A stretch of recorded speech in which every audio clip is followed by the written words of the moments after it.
It is Monday, February 22nd, 2016. We are here today with Mrs. Tami Hook for the Marshall Public Library interviews, and it is 3:16. Oh, and this is Kyder Flinger, Haley Kelly, and Megan Wilkinson. All right, so tell us a bit about where and when you were born. Okay, I was born December 28th, 1969 in Vincennes, Indiana. I grew up in Princeton, Indiana.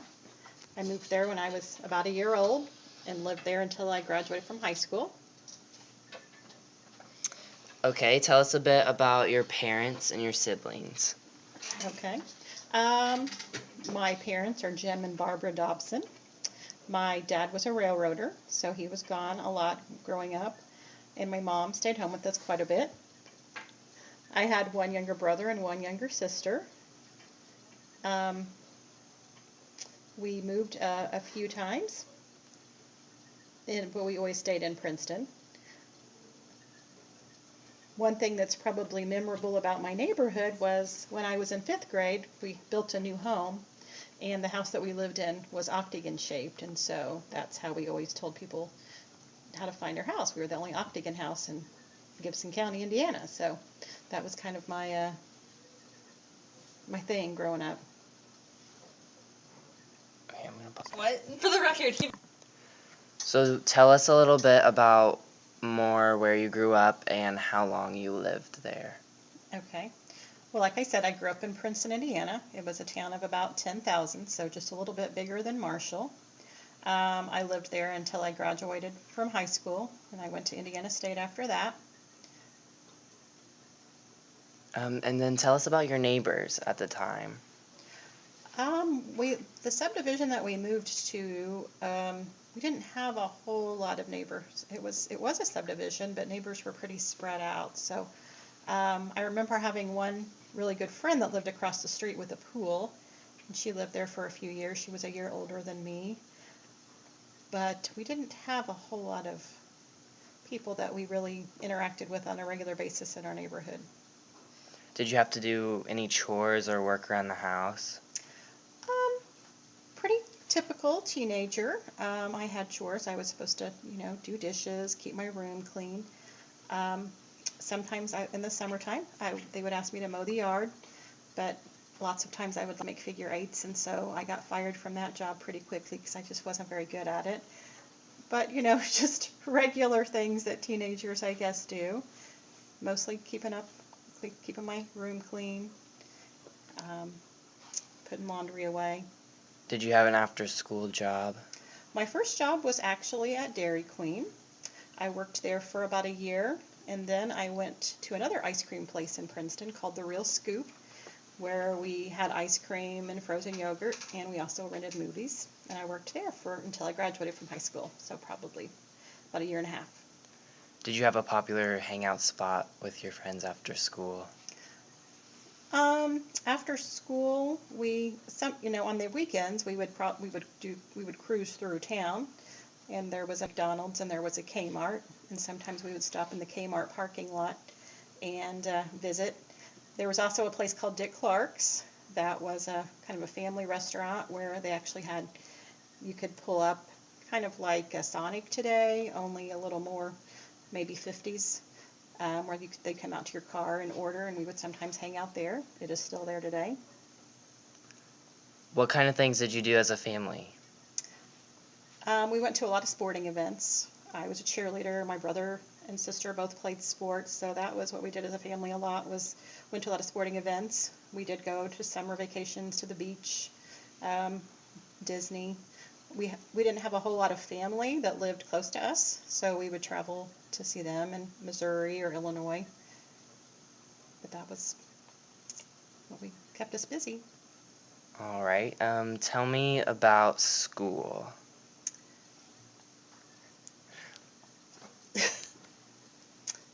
Okay. Well, one of my earliest memories of school is kindergarten. It was a half-a-day kindergarten program. We didn't do all-day kindergarten like it's very popular in most areas today. And the majority of what we did was color, which today's kindergartner probably doesn't have much time at all to color. And I absolutely despised coloring. Still, even the adult coloring books just don't appeal to me. And so I remember just every day looking forward to lunchtime because I knew that was when I got to go home. Um, I remember I know kids still love snow days, and I remember looking forward to snow days. I remember in second grade, I believe it was, that we had the big blizzard, and we were out for like 2 weeks. And back then, even through high school, you didn't make up snow days. If you got a snow day, it was a free day. So that was something I never even thought about having to make it up. It was just how it was. Um, I remember once in 5th grade when I was debating. I always wanted to be a teacher, except for in 5th grade I decided I wanted to be an attorney. For some reason I wanted to be an attorney. So I walked from school up to an attorney's office and made an appointment with him. And I went and talked to him for about an hour about his job. And then I decided again I was going to go back to being a teacher. So that was probably the only time I really remember veering away from wanting to work with kids. I always babysat. I always really enjoyed kids. All right, after graduating from high school, I moved to Terre Haute, Indiana, and went to Indiana State University. And there I was an elementary education major. I really thought that I wanted to work with younger kids. That was just what I had thought. I ended up taking a few extra English classes and found out because I had done that, I could go ahead and get an endorsement to teach middle school, which was just nothing I thought I would ever want to do. I remembered myself as a middle schooler, and it just really didn't seem like something that I would want to do. And then my husband and I, he ended up getting a job in Casey, and so we moved here, and I did my student teaching here in 4th grade and in 7th grade. And I absolutely loved the junior high here. I loved the teachers. I loved that age group. And so my first job came a few years after moving to Marshall, and it was a part-time job here at Marshall Junior High School teaching 7th grade language arts and 8th grade literature. And it was really enjoyable, and I'm very thankful that it all worked out that way. Tell us about getting married. When and where did that happen? Okay, I got married in 1992 in Terre Haute, and we moved to Marshall in 1994. So we were both still finishing up school, and we lived there for a couple of years before we decided that Marshall seemed like a good place to live and raise a family. Okay, tell me about your children. Okay. My oldest is Blake, and he lives in Owensboro, Kentucky, and he works at a power plant in Rockport, Indiana. My middle son, Brock, is at Indiana State. He's a junior. And my youngest, Brett, is a freshman at Ivy Tech in Terre Haute. Okay, tell me about how long you've been teaching, what's changed from your first year of teaching to now in the kids, and teaching styles, and just how they grow up differently, and then also about some of your most memorable experiences with the kids. Okay. I think middle school age kids haven't really changed a whole lot as far as the way they interact with each other, interact with teachers.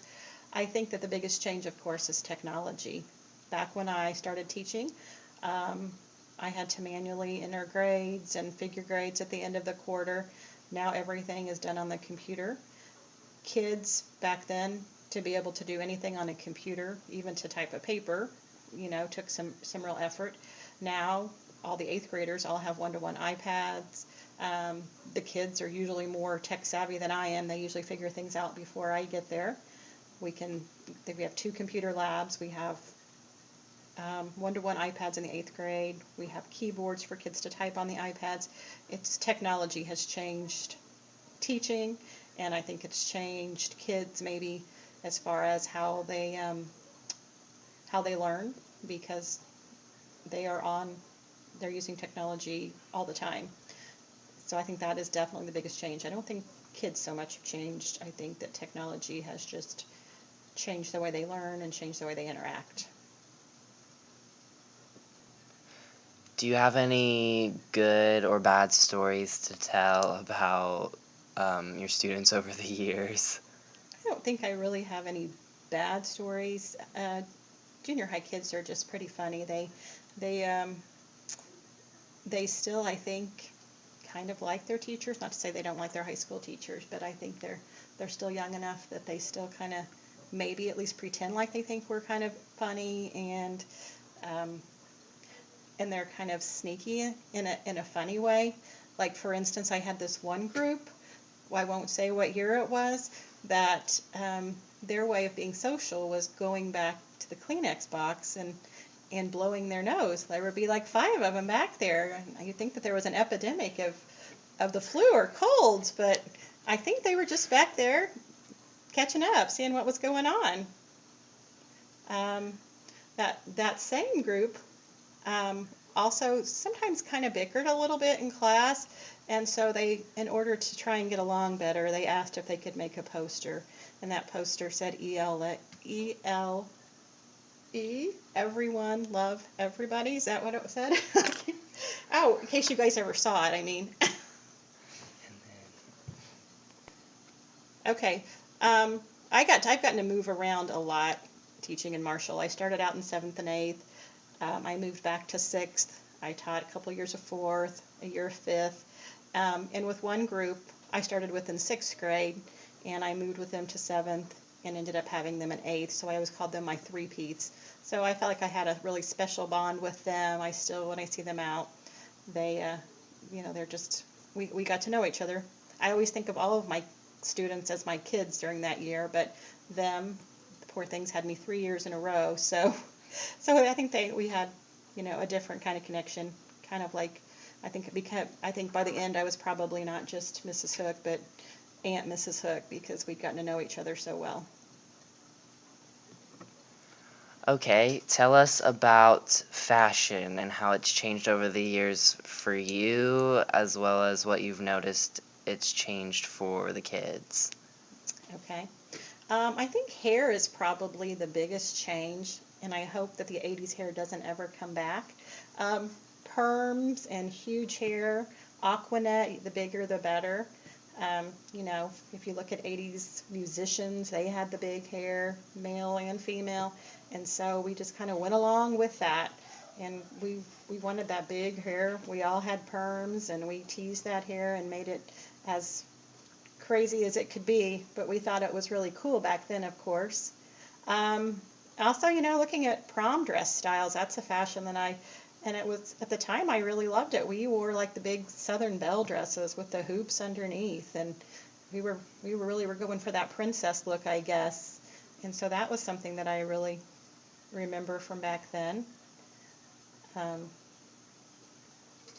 Tell me about your favorite activities to do now.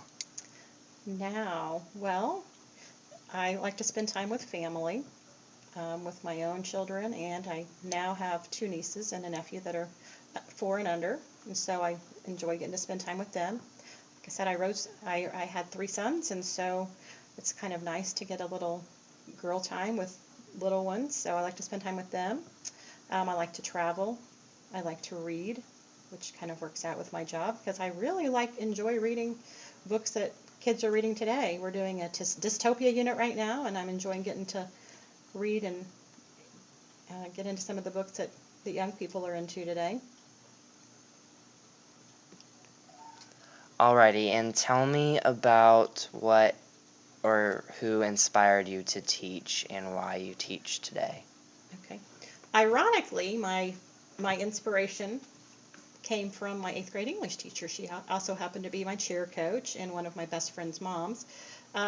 She just, not only did she want us to learn, and did she find try to be as creative as she could, she also, we knew that she cared about us, and it didn't matter what your background was. It didn't matter if you were an A student or a C student. She wanted everyone to learn. She treated everyone the same, which sometimes can be hard for everybody, but I felt like she really did that. And I think that she made everybody's learning experience better, not just mine, but everybody's. And so I wanted to be like her. There were, of course, other good teachers, and sometimes there were other teachers that inspired me by not being very good teachers. But I think Mrs. Gilbert was definitely the one that made me think, when I grow up, I want to be like her. And I still think I try to do that every day when I come to school. All right. Well, thank you very much for your time and for helping out the Marshall Public Library. Well, thank you guys for coming over.